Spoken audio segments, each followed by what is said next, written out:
please kalau mau nangis nggak apa-apa kok. Misalnya kalian nggak suka dengan perilaku orang lain, nggak apa-apa gitu. Iya betul, karena mereka pasti mengandalkan hati gitu. Pernah atau tidak mengalami kekerasan seksual atau KDRT?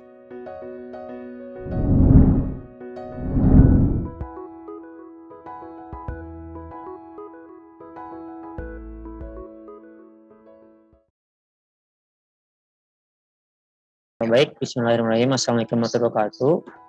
Perkenalkan, nama saya Raja Ahmad Rudiana. Saat ini saya domisili di Bandung dan kesibukannya mengikuti perkuliahan di kampus Merdeka. Ya, terima kasih.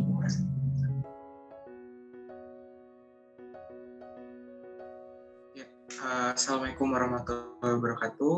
Perkenalkan, nama saya Ansar Ahmad. Saat ini kesibukannya adalah mahasiswa hukum dan domisili di Depok.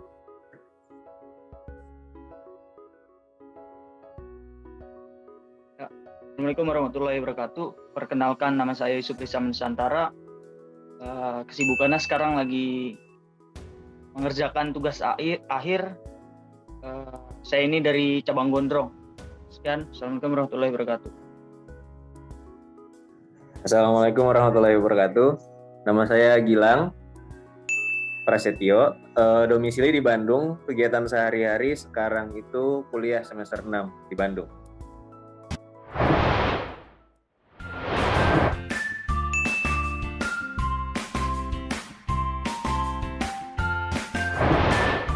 Oke. Catcalling atau humor seksis termasuk pada bentuk kekerasan seksual. Setuju atau tidak setuju? Oke. Pertanyaan atau pernyataan nomor 2, kekerasan seksual itu terjadi karena pakaian korban yang dikenakan terbuka. Setuju atau tidak setuju? Oke, sip. Pertanyaan atau pernyataan ketiga, korban dari kekerasan yang terbanyak itu adalah perempuan. Setuju atau tidak setuju? Oke, sip, makasih. Selanjutnya, kebanyakan korban kekerasan itu tidak berani speak up karena itu adalah aib. Setuju atau tidak setuju?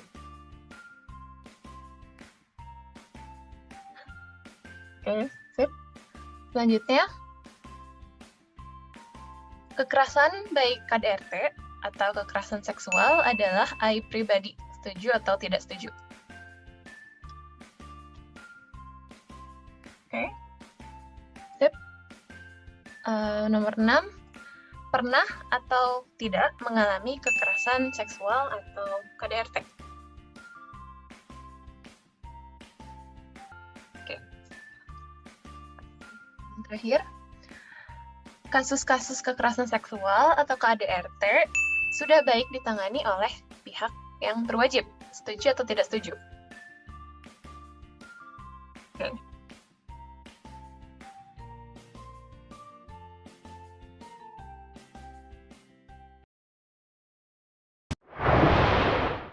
Oke, baik. Mungkin untuk pertanyaan tadi ya, kenapa perempuan itu banyak mengalami atau menjadi korban kekerasan gitu kan. Nah, untuk yang pertama tadi aku setuju banget nih sama pemikiran dari Teh Sofia bahwa munculnya stigma gitu dari dulu soal perempuan. Kayak perempuan gak boleh keluar malam, terus perempuan gak boleh jalan-jalan sendirian gitu kan, takut, dan lain-lain, pokoknya banyak banget. Itu adalah suatu kekhawatiran sebenarnya, kekhawatiran orang tua terhadap anak perempuan, karena kan anak perempuan itu adalah istimewa gitu ya. Nah, yang pertama, kenapa selalu terjadi atau banyak terjadi ke perempuan? Kita tahu bahwa kuasa dalam kehidupan itu dipegang oleh laki-laki gitu. Dan kita berpikiran atau banyak orang berpikiran bahwa perempuan itu adalah makhluk yang lemah gitu kan. Dimana di sini lemah dalam artian selalu mengandalkan perasaannya, selalu mengandalkan hatinya. Makanya kenapa perempuan selalu menjadi korban? Karena jarang sekali perempuan menjadi pelopor kekerasan gitu. Karena mereka, iya betul, karena mereka pasti mengandalkan hati gitu. dibandingkan hal-hal yang lainnya gitu kan teman-teman. Dan ini saya mengambil satu kasus gitu yang pernah terjadi dalam teman saya. Jadi mereka itu pernah berhubungan pacaran. Saat itu saran saya sendiri gitu, alangkah saya langsung marah pada saat itu. Ini beneran jadi real pada saat saya SMA. Saya langsung marah ke laki-lakinya, dan perempuan yang tadinya ditampar itu teman saya hanya diam saja tuh, karena dia merasa bahwa itu adalah bentuk kasih sayang yang diberikan gitu, padahal itu adalah kekerasan justru. Nah begitu. Jadi mungkin salah satunya karena perasaan yang justru selalu diandalkan oleh perempuan, jadi perempuanlah yang selalu menjadi korban begitu. Gitu sih kayaknya teman-teman. Menarik ya tadi ceritanya dari dia, kayak padahal sebenarnya kalau lihat dari aturan negara bahkan kayak udah ada sebenarnya yang aturan undang-undang yang mencoba mengatur tentang kekerasan, khususnya kayak bahkan untuk seserius kekerasan dalam rumah tangga gitu. Tapi Iya, betul. seringkali itu jadi kayak dinormalisasi kekerasan itu gitu.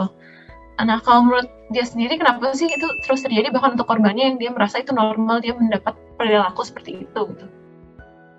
Iya, balik lagi tadi karena dia karena sudah percaya sama sama seseorang, dan ketika kita sudah percaya sama seseorang, apapun yang seseorang lakukan pasti kita terima gitu.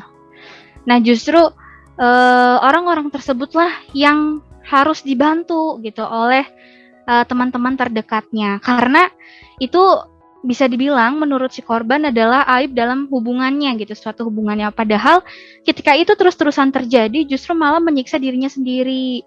Nah, itu juga sempat dirundingkan oleh pihak sekolah pada saat itu. Akhirnya memang selain kasus dengan teman saya, kekasihnya itu memang membuat kasus yang lain sehingga di drop out dari sekolah begitu. Namun memang pada dasarnya di kalangan pemuda ini hal-hal itu memang kerap terjadi gitu dan terlihat jelas. Dan untuk perempuan tentunya khususnya gitu ya. Jangan pernah membenarkan tindakan-tindakan yang memang menyakiti diri kita gitu, yang dilakukan oleh orang lain gitu sebenarnya. Mungkin dari Teh Sofia atau Teh Rahma, tanggapannya gimana? Oh, aku sih, kita bicara soal landasan hukum. Kita memang udah punya banyak aturan hukum, tapi tetap aja ada normalisasi. Ini ada dua hal yang berbeda sih kalau menurut aku. Yang pertama, kita bicara kenapa banyak orang yang masih menormalisasi, menganggap itu hal yang biasa. Itu kayak kita sedang bicara budaya gitu loh. Cuman saya sih lebih suka menggunakan istilah mitos sosial sih daripada budaya gitu. Kita punya iklim masyarakat yang selalu menempatkan perempuan itu sebagai seorang yang spesial, yang lembut, penuh kasih sayang gitu. Sehingga tadi udah agak sedikit disinggung, apapun yang terjadi dengan perempuan, ya kalau misalnya dia terbentur, ada masalah, dan jangan sampai orang lain itu denger gitu, karena kalau sampai orang lain denger bahwa dia punya masalah, itu adalah aib buat semuanya gitu, bahkan aib untuk keluarga besar gitu. Harusnya sih nggak kayak gitu Bu. Itu budaya-budaya yang harus kita kikis gitu. Karena apa? Karena siapapun yang sedang terbentur masalah, baik sudah atau sedang dalam proses masalah, itu dia orang yang harus kita dukung, harus mendapat dukungan gitu kan. Nggak ada hubungannya sama gender, sama laki-laki, perempuan, siapapun ketika itu bermasalah ya kita harus dukung. Semua berhak mendapat dukungan. Nah, hubungannya sama hukum apa? Nah, ini yang saya kaitkan sebenarnya before the law, kesetaraan di dalam hukum itu sebenarnya belum jalan gitu. Dari konteks perbedaan gender gitu. Ada perlakuan yang berbeda lah ketika yang dihadapi atau yang menghadapi masalah dengan hukum itu perempuan dan laki-laki kayak gitu. Ditambah lagi dengan hukum yang ada sekarang, kalau kita bicara spesifik masalah kekerasan seksual atau kekerasan berbasis gender itu undang RUU PKS udah belasan tahun tetap RUU gitu. Nggak jadi gitu kan, sebuah prestasi yang panjang gitu kan. Artinya kita masih harus mengacu kepada KUHP dalam hal penindakannya, dalam hal penjatuhan pidananya, di mana KUHP ini sifatnya represif, teman-teman, gitu. Dan aturan KUHP itu pidananya diatur dengan batas maksimal, gitu. Artinya apa? Hukuman yang tercantum di sana itu misalnya maksimal berapa tahun, ya kalaupun kemudian hakim menjatuhkan jauh di bawah itu, setengahnya atau bahkan kurang, ya nggak apa-apa gitu. Itu tidak akan menyalahi aturan. Nah, itu satu hal yang belum seimbang. Aku bilang makanya belum ada equality before the law, karena korbannya udah jelas-jelas hancur gitu ya, secara harga diri, secara fisik, secara mental, secara psikologis, tapi penanganannya secara hukum masih biasa banget gitu. Itu yang pertama. Dan keduanya, kekerasan seksual atau KDRT itu sendiri masih dikategorikan ke dalam delik aduan. Ini lucu sih menurut saya gitu, delik aduan itu kan secara etimologi ya, itu delik atau perkara hukum ini hanya dapat diproses kalau ada aduan dari korban atau dari pihak yang dirugikan gitu. Nah, bayangin namanya orang gitu, dia mengalami sebuah tragedi yang sangat berat gitu kan, boro-boro dia mau ngomong gitu kan, dia masih bisa hidup, masih bisa bertahan, bernapas saja, itu udah bersyukur gitu. Kalau kasarnya kalau nggak bunuh diri dia udah bersyukur gitu, dia mengalami perkosaan, dia mengalami pelecehan segala macam gitu. Udah gitu harus melapor, nggak akan diproses kalau dia nggak melapor gitu kan.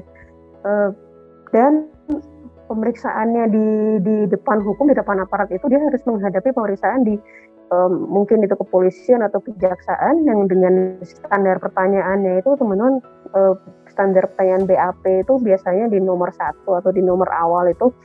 Coba bisa Anda ceritakan gimana kronologis peristiwanya gitu. Can you imagine that orang habis diperkosa suruh cerita lagi gitu, kan nggak masuk akal gitu. Tapi itulah yang terjadi di ranah hukum kita gitu, gimana belum ada penjatuhan hukuman atau klausul-klausul yang sifatnya preventif ya, semua cuman represif aja. Tidak ada yang mencegah gitu, misalnya begitu ada sinyal-sinyal kekerasan, terus kita bisa langsung lapor, tidak ada upaya pencegahan, dan pemeriksaannya juga tidak berperspektif korban gitu ya. Misalnya kalau dalam masalah, kalau ada korban ngelapor, diperiksanya di ruangan berbeda gitu, jadi nggak kelihatan umum, atau petugasnya juga seharusnya yang paham bagaimana kondisi psikologis korban yang habis menerima kekerasan gitu kan. Ngobrol sama orang normal dengan ngobrol sama orang tertekan itu kan beda gitu kan, harusnya aparat harusnya tahu itu. Dan yang kayak gitu tuh menyedihkan sekali kalau kita baca data based on, kalau kita iseng-iseng baca-baca unggahannya terutama dari Komnas Per, itu kekerasan terbanyak justru datangnya dari orang terdekat. Itu miris banget, suami ke istri, orang tua ke anak gitu, bahkan yang ada kakek ke cucu gitu kan, lingkaran keluarga gitu, lingkaran yang seharusnya paling aman, justru tercatat itu adalah sumber kekerasan yang paling tinggi gitu di catatan Komnas Per. Nah, ujungnya apa? Balik lagi, kalau kita lapor, ya artinya kan kita ngejelek-jelekin keluarga sendiri gitu kan. Nah, itu jadi highlightnya buat aku sih di situ. Udah ya, yang sabar, ayo lebaran maaf-maafan gitu kan, karena ini keluarga sendiri, ini teman sendiri. Itu padahal di balik sebuah tragedi itu, bayangkan seberapa kuat rasa trauma akan berpengaruh ke kehidupan masa depan seseorang gitu. Jadi mitos sosial, aku highlight, perempuan adalah seorang yang sangat spesial, itu perempuan adalah gelas kristal gitu, berujung pada kekerasan adalah aib, ujungnya ke sana. Jadi ya normalisasi karena sebuah keterpaksaan sih menurut aku, hukumnya jadi mandul. Itu sih kasiannya perempuan. Iya.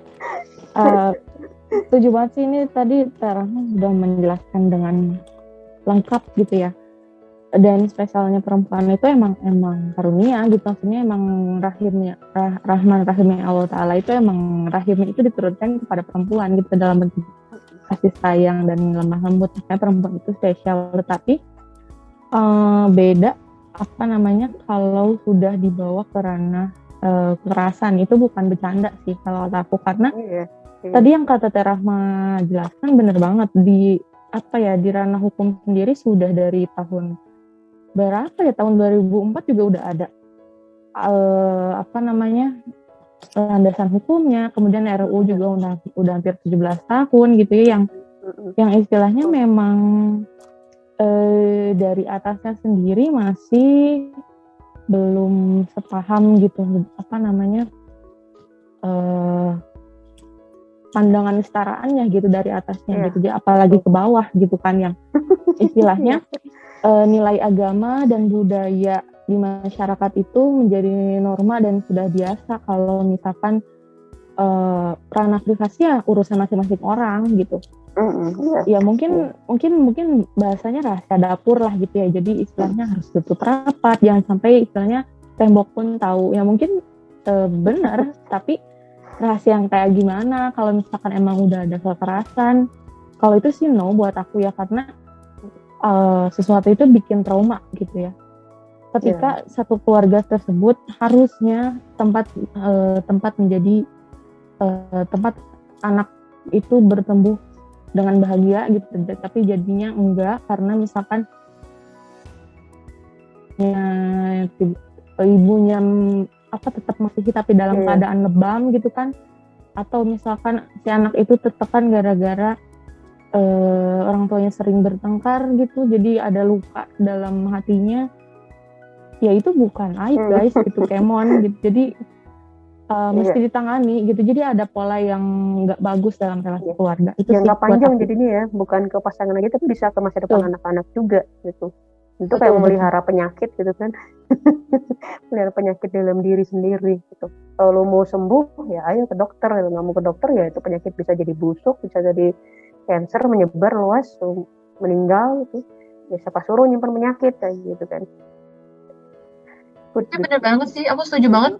Kayak meskipun udah ada aturan dari negara gitu, tapi sebetulnya yang benar-benar tuh ya tadi relasi keluarga sih justru normalisasi lagi kayak sama terutama ketika ternyata ada kekerasan, dia masih nganggap itu tuh bagian dari hubungan nurut tersebut, padahal sebenarnya udah sayang gitu.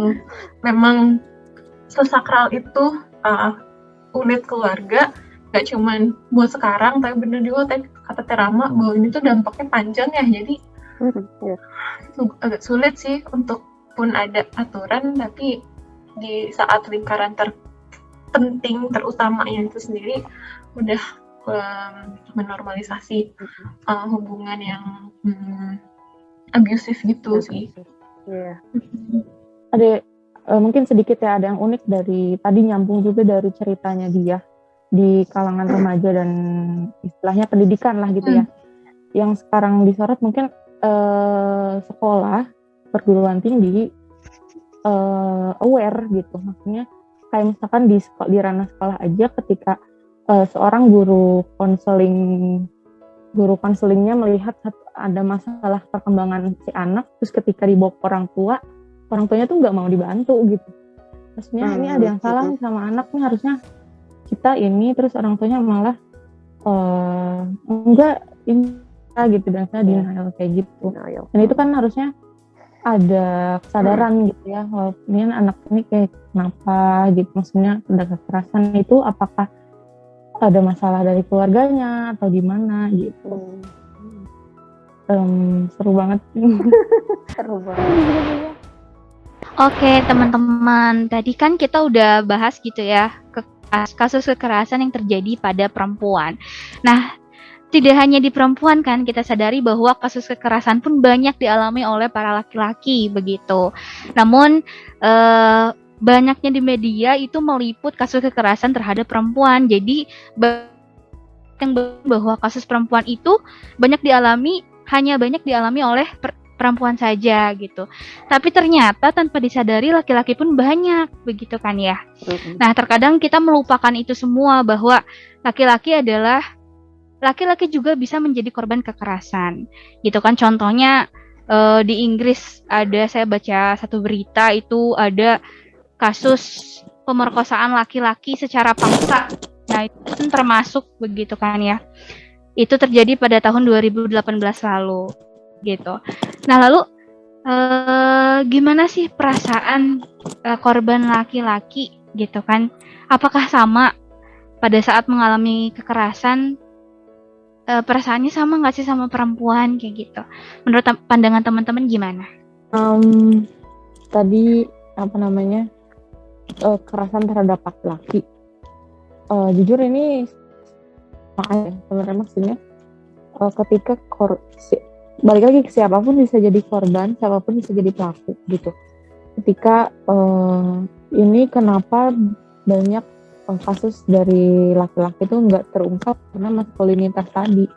Kayak laki-laki itu nggak boleh cengeng, nggak boleh nangis gitu ya. Maksudnya terus ketika laki-laki itu harusnya mendominasi gitu ya, biasanya gitu mendominasi dan biasanya menjadi pelaku gitu ya. Tapi ya pada kenyataannya nggak gitu juga gitu. Banyak kasus-kasus yang ada beberapa perempuan yang submisif gitu, yang dia malah mendominasi, dia malah yang lebih berani dan dia menjadikan korban itu laki-laki gitu. Jadi tapi karena di masyarakat itu masih pandangan terhadap maskulinitasnya masih tinggi gitu ya. Jadi laki-laki itu memilih bungkam gitu biasanya. Jadi kalaupun ada yang speak up malah dianggap lelucon gitu, dianggap gitu doang gitu, kenapa nggak lawan gitu kan, laki-laki tuh lebih kuat biasanya gitu. Jadi menurut aku ya perasaan laki-laki mungkin sama, bukan mungkin tapi sama gitu. Yang belum kita bahas dari sebelum-sebelumnya adalah kekerasan berbasis online, juga banyak juga yang ternyata dialami laki-laki, apalagi misalkan di arus informasi dan teknologi yang semakin pesat dan semakin gak terbendung gitu ya aspirasinya gitu. Jadi banyak netizen yang seenaknya gitu memandang kayak body seseorang gitu, walaupun itu laki-laki. Kadang fansnya gitu terlalu memandang laki-laki itu, misalkan laki-laki itu fisiknya bagus, oke, cakep, ya jadi terlalu mengatur gitu, seakan-akan si artis tersebut milik dia gitu. Jadi nggak boleh kayak gini, harus kayak gini, kamu jelek kayak gini. Itu kan termasuk kekerasan gitu. Iya benar. Gitu. Iya benar banget. Kalau ngomongin soal perasaan, sebenarnya perempuan sama laki-laki itu perasaannya sama nggak sih kalau dalam mengalami kekerasan? Sebenarnya sama ya, karena perempuan dan laki-laki itu sama-sama manusia, bener nggak Teh Sofi? Betul. Iya betul. Mungkin pandangan dari Teh Rahma gimana nih? Setuju banget. Harusnya sih sama gitu. Kalau kita melihat mereka sama-sama manusia gitu kan, punya rasa juga, punya boleh sedih kan, cowok boleh sedih kan ya, boleh nangis kok gitu. Terus ya balik lagi tadi saya sempat singgung dikit soal budaya dalam tanda kutip yang lebih pasnya disebut sebagai mitos sosial tadi. Cowok nggak boleh nangis, cowok harus kuat gitu kan, toxic masculinity ya kalau bahasanya sekarang gitu. Jadi cowok harus tegar gitu. Lagi-lagi budaya di tengah masyarakat kita yang sudah membentuk ini semua seolah-olah cowok tuh cowok tuh punya perasaan atau harus punya kondisi yang jauh lebih kuat gitu. Bahkan ketika mereka mengalami sebuah kekerasan seksual gitu. Jadi kalau kita memberikan contoh yang sama, perkosaan ke perempuan adalah perkosaan gitu kan, sebuah peristiwa pelecehan. Tapi ketika itu terjadi di laki-laki, jatuhnya itu kelainan seksual. Jatuhnya itu jadi salah cowoknya sendiri, mereka punya kelainan seksual, padahal nggak gitu. Bisa aja mereka nggak nggak mau gitu kan, tapi dipaksa, diperkosa gitu. Tapi jatuhnya jadi komedi tadi kan. Jadi kayak karena itu tadi budaya patriarki di tengah masyarakat kita ditambah dengan toxic masculinity yang udah kuat banget, mitos sosialnya juga nggak lepas. Jadi akhir kata ya shame of me. Assalamualaikum. Kasihan sebenarnya para laki-laki. Please kalau mau nangis nggak apa-apa kok. Misalnya kalian nggak suka dengan perilaku orang lain nggak apa-apa gitu. Jangan kemudian gengsi karena kalian laki-laki gitu. Itu sih. Jadi aku juga setuju banget dari tadi diomongin Teh Rama kalau sebetulnya pasti ya wajar aja kalau semua orang tuh kalau ada tindakan pelecehan gitu, dia jadi korban pelecehan mau itu cewek ataupun cowok, wajar aja kalau itu akan melukai orang tersebut gitu. Cuman kalau menurut aku kayaknya di sini tuh apa ya yang jadi penting itu atau pembeda perasaan cewek atau cowok, kayaknya menurutku banyak juga terpengaruhi oleh support sistemnya dia gitu, di mana dia berada. Kayak bisa aja misalkan kena pelecehan tuh perempuan, tapi dia karena didukung oleh support system yang mendukung dia untuk merasa lebih kuat tentang dirinya sendiri, jadi mungkin merasa sedikit lebih pede gitu, atau dia merasa ini pelecehan dan dia bisa membuild dirinya balik gitu, menjadi kayak menjadi seperti semula gitu. Jadi ya harusnya sih bukan harusnya, tapi apa ya, wajar aja kalau misalkan semuanya merasa sakit, cuman seberapa parah itu perasaan pelecehan ini bisa berdampak kepada orang, selain karena dirinya sendiri, tapi itu juga menurut aku kayaknya sangat dipengaruhi oleh lingkungan di sekitar dia sih, mau itu cewek ataupun cowok. Jadi yang penting kayaknya yaitu menjaga gimana caranya setiap orang tuh punya support system yang mendukung gitu. Iya benar, setuju banget aku sama Teh Runi. Oke, jadi mungkin dapat disimpulkan bahwa kekerasan seksual pada laki-laki itu ternyata seringkali terjadi dan itu banyak diacuhkan, atau bahkan yang menjadi korban pun cenderung tidak melaporkannya gitu ya. Tadi kan Teh Sofia juga menjelaskan itu. Nah, ini nih pertanyaan terakhir nih dari dia mengenai kekerasan terhadap laki-laki. Nah, teman-teman, bagaimana sih cara korban kekerasan dapat angkat bicara terkait dengan kekerasan yang dialaminya begitu? Boleh mungkin dari Tessa Runi dulu? Aku kayaknya balik kayak tadi sih jawaban yang tadi kayak korban mau angkat bicara itu kalau dia juga merasa aman gitu, dan sebagian besar dari rasa aman itu sebenarnya dia juga peroleh dari orang-orang sekitarnya. Jadi gimana caranya, mungkin bahkan nanti kita sempat bahas kalau sebetulnya apabila kekerasan ini terjadi dari usia kecil gitu, itu juga mempengaruhi dia ke depannya. Jadi mungkin sih awalnya dari keluarga, dan make sure kalau dari kecil pun anaknya itu dibiasain tumbuh di lingkungan yang aman, ketika dia berpendapat itu tidak dijudge gitu, mau itu cewek ataupun cowok gitu, nggak ada stigma. Cowok tuh harus kuat, jangan nangis dari kecil tuh. Kayak menurut aku sih peran orang tua kalau ada dia ngerasa nggak aman, nggak nyaman, dia speak up gitu, dari kecil udah dibiasakan seperti itu. Berat banget ya ternyata jadi orang tua. Iya, berarti tadi ngomongin pola asuh ya Teh Surni ya, pola asuh yang diberikan terhadap parenting diberikan terhadap anak laki-laki begitu. Oke, kalau pandangan Teh Rahma gimana nih? Itu satu dari Seruni tadi meng-highlight dari keluarga ya, dari pola asuh, dari support system lingkungan. Kalau aku nambahin selain dari lingkungan, negara juga harus berperan gitu untuk supaya korban-korban ini akhirnya mau angkat bicara. Kita butuh banget lembaga yang memberikan perlindungan itu secara menyeluruh, mulai dari pendampingan korban, bagaimana ranah hukumnya, kemudian pemulihan kondisinya fisik maupun mental, sampai ke edukasi orang-orang di sekitarnya gitu. Kita tahu ketika seseorang itu terbentur masalah, apalagi masalah yang anggap sebagai dalam tip aib, itu kayak buat orang itu semuanya udah hancur gitu, kayak keluarga udah kemana-mana, udah berantakan, jauhin teman apa segala macam. Harusnya masyarakat di sekitarnya juga teredukasi, dan ini butuh satu lembaga yang memang benar-benar concern ke masalah itu gitu. Karena balik lagi, mitos KDRT aib ini di tengah masyarakat kita udah kental sekali gitu. Ini sudah benar-benar butuh tangan tangan negara, jadi kayak serius banget. Kita butuh lembaga yang serius lah, kita butuh lembaga yang benar-benar menyeluruh menangani masalah ini. Itu sih dari aku. Menurut Sofi gimana? Iya, gimana nih menurut Sofi?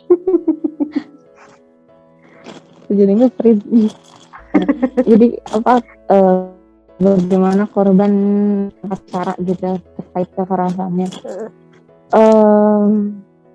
Saya mungkin melengkapi ya, tadi pola asuh keluarga benar, karena ya bagaimanapun akan terbawa gitu ketika orang tua mendidik seperti apa, dan itu sedikit banyak akan mencerminkan ketika kita memiliki anak juga gitu. Jadi dari kitanya harus memiliki kesadaran bahwa tumbuh kembang yang baik itu remaja laki-laki, remaja atau anak-anak dewasa yang sudah banyak baca gitu soal kasus ini, ya sudah gitu, stop, jangan lagi fokus terhadap pemaksaan itu. Ketika ada korban ataupun kita merasa